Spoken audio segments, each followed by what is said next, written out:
Hi everyone, it's Jeanette here from the Sewing Studio with my Hearts and 9-patch quilt. Now this was one we had hanging up behind us when myself and Katrina did our end of year wrap up, and we had a few comments and questions about, is there a pattern, have you done a video on it? And the answer to both of those was no. So this is what we're going to do here today. Now I don't have a pattern because it's one I just designed for myself, and I'm one of those quilters that will just sort of make the centre and then decide sort of how to sort of take it from there. And that's what happened with this, but it's just 2 simple blocks. Now I've got all the details and I'm going to run through that first, but we'll put them all in the description so you don't have to remember anything, so you can just go there and have a look. But the quilt itself measures 80 by 66 approximately, or thereabouts. And let me just pull my book down because I write everything down in a book. 31 heart blocks, 32 9-patch blocks, and they're all using 2.5-inch squares. So for the total of the 32 9-patch blocks, you need a total of 288 2.5-inch squares. Now for mine, I actually used a combination of leftover jelly roll strips. There were some fat quarters, remnants of fat quarters in there. There was a lot of layer cake squares. It was a Three Sisters fabric, and I think they had a layer cake which had reds and blues, and I pulled out all the blues from it and put it in there. The heart block, I used a turned edge method for it, so I needed 6-inch squares. But if you want to do your applique as raw edge, so using your double-sided fusible, so bonder web, heat and bond, steamer seam, you could probably get away with 5 inches just because it's a 5-inch heart.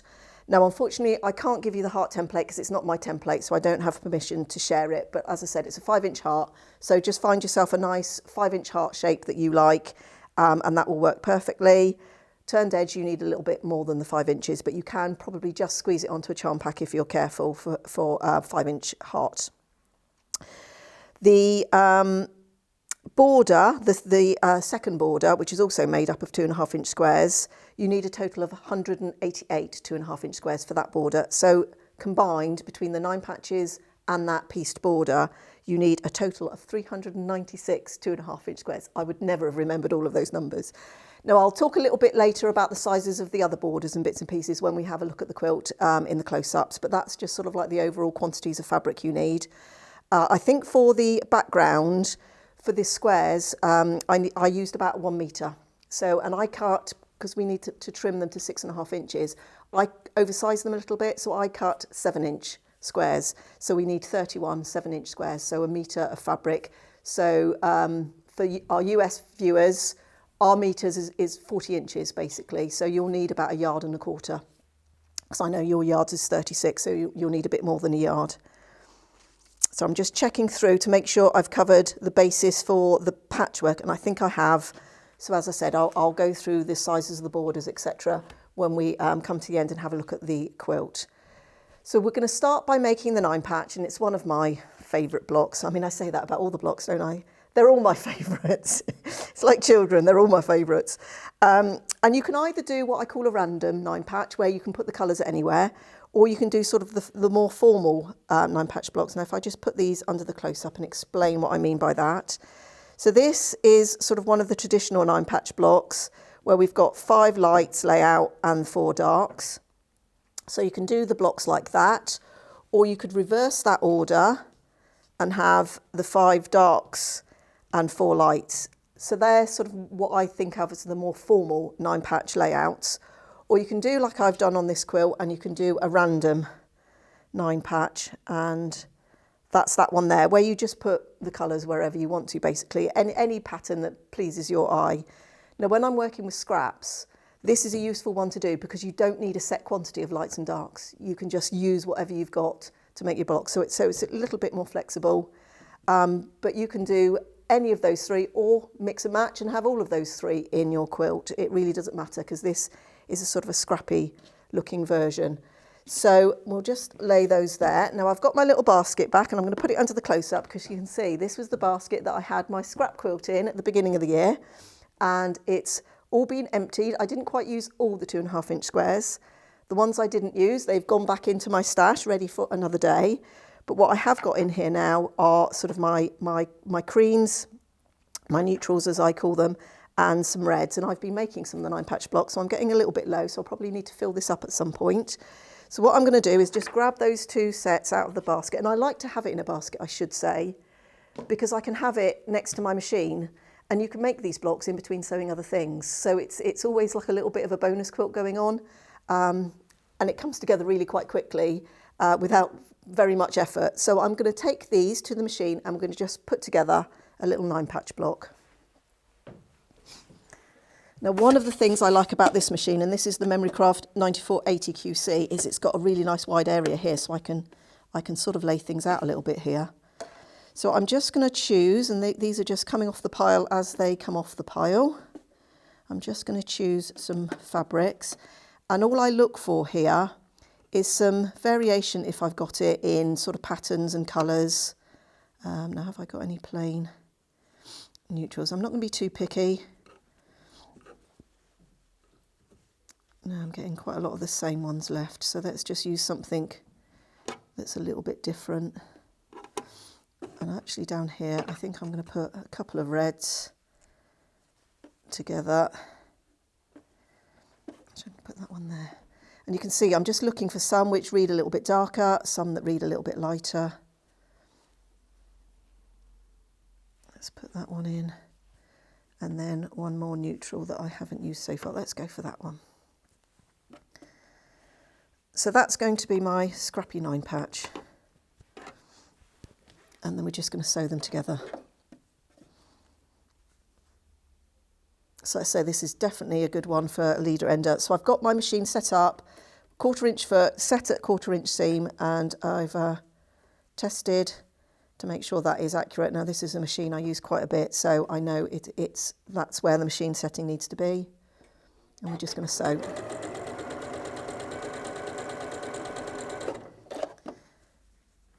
Now I do it in rows, and I sort of come down and work along, so I don't have to be breaking thread in between.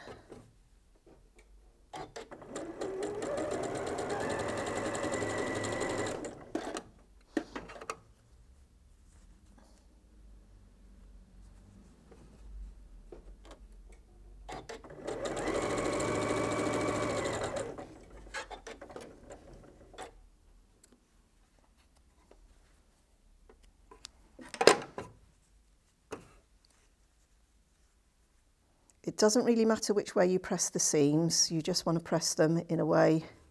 I'm going to press that one in towards that darker, because these 9-patch blocks don't need to match with the heart blocks. There's no seams in the heart blocks. I think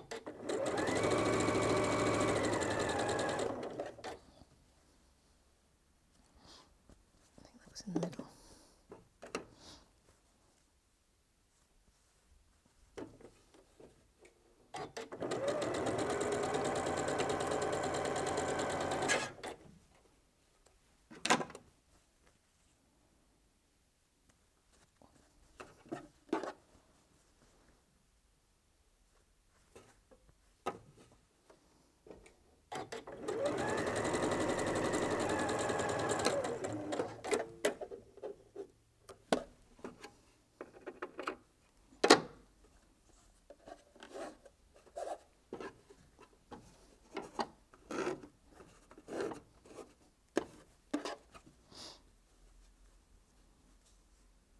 So I've just pressed those seams in different directions so they'll nest nicely.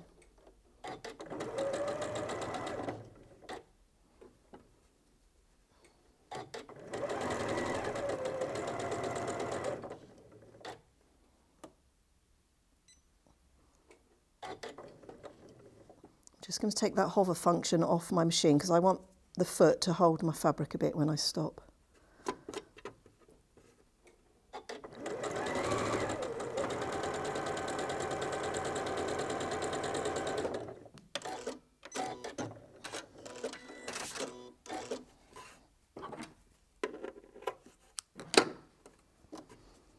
So you can see there we've got some nice match points there because we've pressed the seams in different directions. Let me just show you the back. So that seam's going that way and that one's going that way.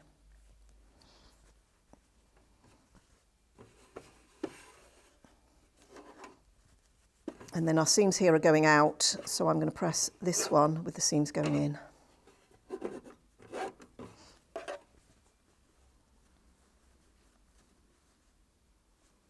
I just give it a little rub to make sure they're nice and close to each other.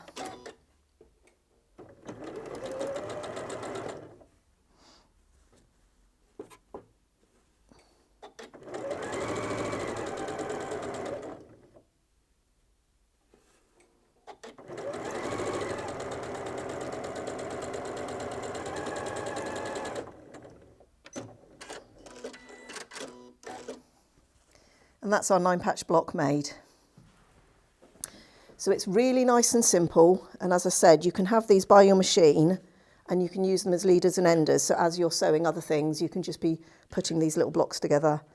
I have them sort of laid out next to me on a little design board. So let's press these.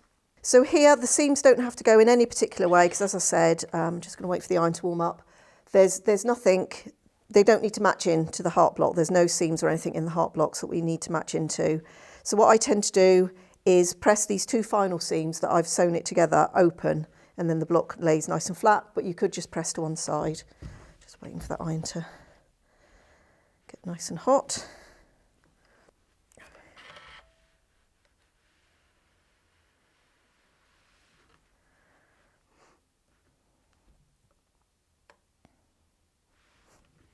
And then once I've done the back, I just flip it over and just press it from the front, just making sure there's no sort of tucks and folds anywhere.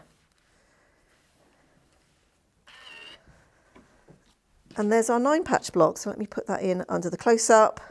So there's our little, what I call my random 9-patch block. So I'm going to put my little squares back in my basket. I'm going to put this one back on the pile. So I've got four blocks there ready, and we're ready to do the heart block. So like I say, both blocks are really nice and simple. Now for this, we applique, and I'm going to show you how I did mine with a turned edge. And there's lots of different turned edge methods. There's lots of different applique methods. So if this isn't your favourite method, choose your favourite method. Some people might want to do needle turn on it. You might also want to do a raw edge using your double-sided fusibles, as I said at the beginning. Entirely up to you, whatever method you like, and you can hand or machine sew any of these. It doesn't all have to be handwork, but I do like to do a bit of hand sewing, so I tend to do mine by hand. I did all those by hand. So that's my background piece. Now that should measure, it's just slightly smaller than 6.5. I think that was the last little scrap piece, but that will be fine for this. I've left the selvage on at this point. That will stop that edge fraying. It's going to need a little bit of a trim. But like I say, on those I cut 7-inch squares just to be sort of generous. And just as a sort of reference, if you like, out of a full width of fabric, you should get 6 7-inch squares. If you work on the basis of 42 usable inches across a width of fabric, 6 7s are 42. So you should get 6 7-inch squares from a width of fabric. You don't get any more if you do 6.5. So, you know, I tend to do the 7 and just trim them back when I've finished. So I made myself a little paper template. As I said, it's a 5-inch heart. I got this from a template that isn't mine. And all I'm going to do is lay it on my fabric and pin. And then I'm just going to cut around, giving myself a nice sort of generous seam allowance for my turned edge.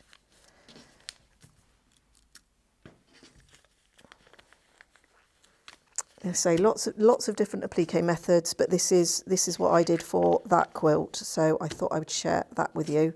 So I'm going to sort of just cut round using a largish pair of scissors. Now if you wanted to draw around first, you can, but because I'm using the paper template, the template is going to act as my guide, so I don't have to worry quite so much about cutting. So I'm just going to give myself sort of a generous seam allowance. We can always trim a little bit more away if we need to. That's probably what, half an inch maybe, 3/8.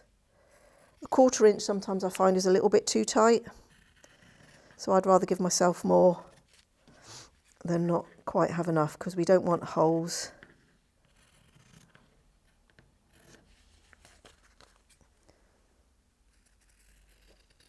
I'm just going to roughly follow the shape.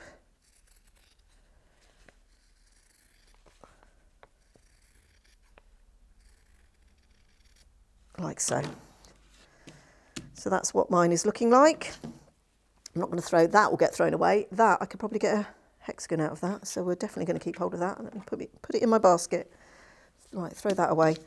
Now, this is the point here we need to just watch. So what we're going to need to do there, and I've brought my little nice little sharp scissors. You want a pair of scissors that are sharp to the point, because what I'm going to do, and I'm going to do this under the close-up so you can see, I'm just going to make a slit down close to, but not right to the paper. Now, if we need to slit a little bit more, and I'm going to do 3 little slits just there, because we're going to need to be able to fold that fabric around that paper template, and if we just left it as one chunk, it would never go round. You would just end up with a bit of a mess at the top there. Now, you can hand tack with needle and thread. When it comes to curves, this is where I find the glue pen is really good, because you get a really nice tight curve. So I'm just going to get my glue pen, and I'm going to do all of this under the close-up, hopefully, and I'm just going to put some glue. Now, this is just normal photocopier paper. I think it was just a piece out of my my scrap tray that I keep. You could use freezer paper, whatever you've got at hand, really. And then I'm just going to glue on the paper, and like we would in English paper piecing, I'm just going to fold that fabric around the heart template.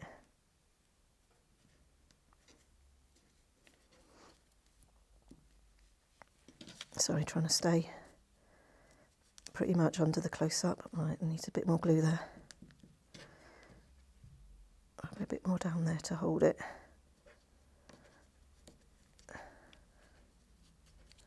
Now, when it comes to the curve, what you need to do, my central, let's take that pin out, because that's just getting in my way, lots of glue, and then you just bring it round, and you have to sort of almost sort of pleat it, but you want to make sure it's staying nice and smooth on the outside.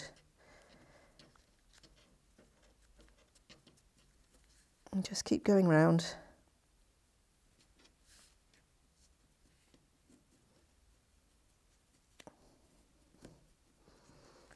If I just turn that over a minute, you can see what that's beginning to look like on the outside. Now, the smoother you can get this at this point, the better it will be when you come to applique it down.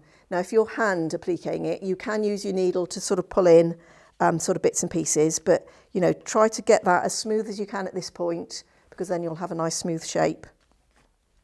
So let's just do the centre of that heart there so you can see. And because we've made those slits, we can just pull those fabric bits in. I'm just going to fuss with it a little bit to make sure I'm happy. And what we're trying to do here is just make sure that we don't have a hole, that we've got a little bit of fabric. I need a bit more glue in that point. So that's why we don't want to snip right down to the paper. We don't want any gaps there.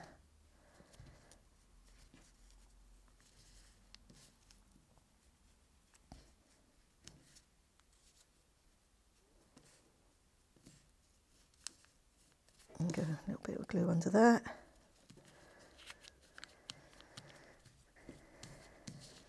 And that's what our heart shape looks like. So it's a really nice, simple way of doing a simple shape. The paper trick is one that people have been doing for hundreds of years, I think, sort of shaping things around a paper template. Now, I'm just going to take that to the iron and just hit that with the iron, because what that will do is it will just give the fabric some memory of where we've made those creases around the paper.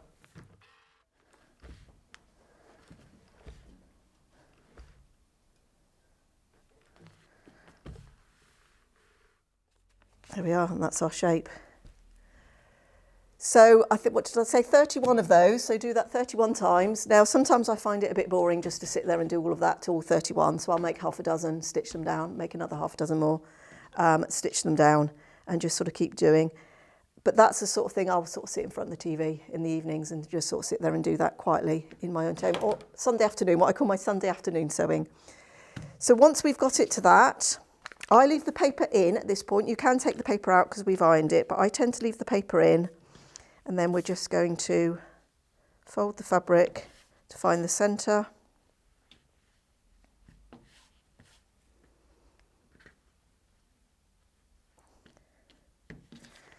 And then I'm going to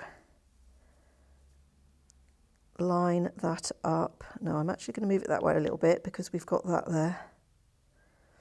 So let's just refold that actually, taking out the selvage.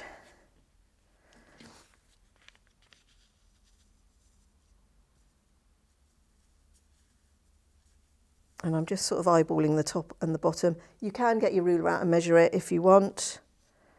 I'm generally not. I tend to I can sort of see things quite well by eye. I trust my by eye vision. But I say if you wanted to measure it, you can. Now I leave the paper in, unless you're machine sewing that, take the paper out and then you can either glue baste it or pin it down. And you could go round on the machine with either a small zigzag, a little blanket stitch, or even a little straight stitch, just making sure you stay sort of fairly close to the edge. But I tend to hand sew mine down with a little slip stitch. So because I'm doing that, the paper will help keep that shape when you're hand sewing. So I tend to sew until I'm probably about 3/4 of the way round, and then I'll take the paper out because, as I said, that will help it keep its shape. So let's just do that very quickly. So I've got sort of a matching coloured cotton here, a needle with just a little knot in the end. Now you could either come up through the seam or from the back.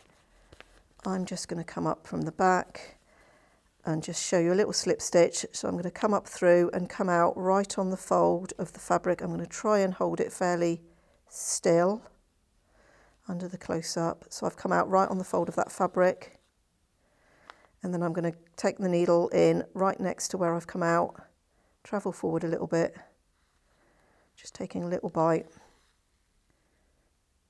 And then next to where that stitch has come out, travel forward a little bit, coming out on the fold. And you just do that all the way around until you get to the end, and then you can just tie it off. So that's the heart block. So I hope those both made sense. I hope that was what the viewer or the viewers that were requesting, could we see how you've made it? Is there a pattern? I hope that helps for those two blocks. So shall we go and take a closer look at the quilt, and I can talk to you a little bit about the sizes of the borders and how I finished it. So just going to have a little look at the blocks themselves that we've just made in here, and you can see here with these are my 9 patches, and you can see we've got no seam, so it doesn't matter about sort of matching any of those. And all I've done here for quilting is just a little free motion stipple in all of the heart blocks, and that went really quickly. And then on the 9 patch blocks, I've just done a stitch in the ditch, and all that means is you just run your needle along the seams. And for these long ones, you can just do the whole long way, and then you just I came back in and just did the middle ones. So I went sort of horizontally and vertically and horizontally, and then just sort of came in and filled in. So they've all just got stitch in the ditch, so very simple in the 9 patch bits and free motion in the hearts. So let's have a look at the borders. Okay, so in the borders, I've got 4 borders. The first one, well, all of these actually are 2-inch finish, so 2.5-inch cut. So I just used the background fabric here for this first border. The second border I pieced just with all of the squares, and I think, sorry, I just got to check my notes, 108 squares for that. I don't remember numbers very well. So to make that whole border all the way around, I used 108 squares, and it's just literally just piecing them next to each other. And I normally do it the 2 sides pieces first, and then the strips to finish it off across the top and the bottom. And then this third border is also another 2.5 inches. That just sort of keeps all my measurements nice and simple. So that's a 2-inch finished. And then this outer border was cut at 6.5, so it sort of finishes at 6. In these 2 borders, I just did some framing quilting. Now, if you have a look in our video playlist, I talk about some quilting and doing sort of a framing, and I think we did it at one of the projects. We'll find out which it was because I can't remember offhand, and we'll put a link to it. But it's just where you sort of go around in a square around the borders, and it's a really nice simple way, particularly in a narrow border. And then in this outside border, I actually free motioned and I drew some hearts in, and there's 3 different sizes I think I used. I made myself 3 templates, and I just drew these heart shapes, and I just free motion squiggled. And then when I got to the heart, let me just turn that over so you can see a little bit, I just sort of went in, did the heart shape. I wasn't too worried about getting a precise heart shape. It's just, you know, the essence of a heart, just to tie it in with the theme of the centre of the quilt. But it's very subtle because I used the same colour thread as the border, so it sort of disappears, but it is there if you look closely. Just a little word about the backing fabric as I turned it over. This was one of a backing fabric that went with some of the fabrics that were in here, and I used 2 metres of a 108 wide for the backing. So that's the Hearts and 9 patch quilt. I hope that's answered all of your questions on how I've made it. I hope you enjoyed this video. If you have a go at this, please do share your photos with us on Facebook, on Instagram, or you can email them in direct to us. We really do like to see what you're making there and the inspiration you get from what both myself and Katrina show you. So thank you for your time today and for joining us here, and I hope you'll join us again next time in the sewing studio.